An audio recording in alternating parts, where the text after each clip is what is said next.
సిద్దిపేట జిల్లా కేంద్రంలోని కాంగ్రెస్ పార్టీ కార్యాలయంలో 141వ ఆవిర్భావ దినోత్సవాన్ని పురస్కరించుకొని కాంగ్రెస్ పార్టీ జెండాను ఆవిష్కరించిన సిద్దిపేట నియోజకవర్గ ఇన్ఛార్జ్ పూజల హరికృష్ణ ఈ రాబోయే మున్సిపల్ ఎన్నికల్లో కాంగ్రెస్ పార్టీ జెండా ఎగురవేస్తామని చెప్పి హరికృష్ణ ఆశాభావం వ్యక్తం చేశారు.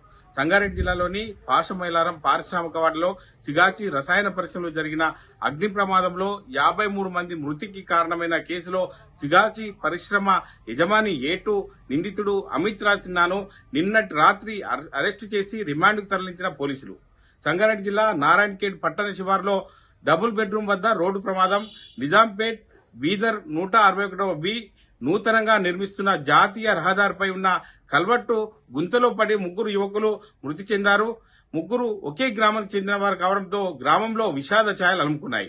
సిద్దిపేట జిల్లాలో ఉన్న దుబ్బాక మున్సిపాలిటీలో ఉన్న శ్రీ బాలాజీ దేవాలయంలో ఈ నెల 30న జరగనున్న వైకుంఠ ఏకాదశి సందర్భంగా ఆలయ కమిటీ ఆధ్వర్యంలో ఏర్పాట్లను పరిశీలించిన దుబ్బాక ఎమ్మెల్యే కొత్త ప్రభాకర్ రెడ్డి సంగారెడ్డి బైపాస్ రోడ్లోని కాంగ్రెస్ పార్టీ కార్యాలయంలో 141వ ఆవిర్భావ దినోత్సవ వేడుకల పార్టీ జెండాను ఆవిష్కరించిన TPCC working president Jaggareddy Congress పార్టీకి 141 ఏళ్ల చరిత్ర, బీజేపీ పార్టీకి 40 ఏళ్ల చరిత్ర మాత్రమే అవుతుందని, కాంగ్రెస్ పార్టీకి బీజేపీ మునిమన్మడు లాంటి పార్టీ అని ఎద్దేవా చేశారు. ఇది తాజా పరిస్థితి.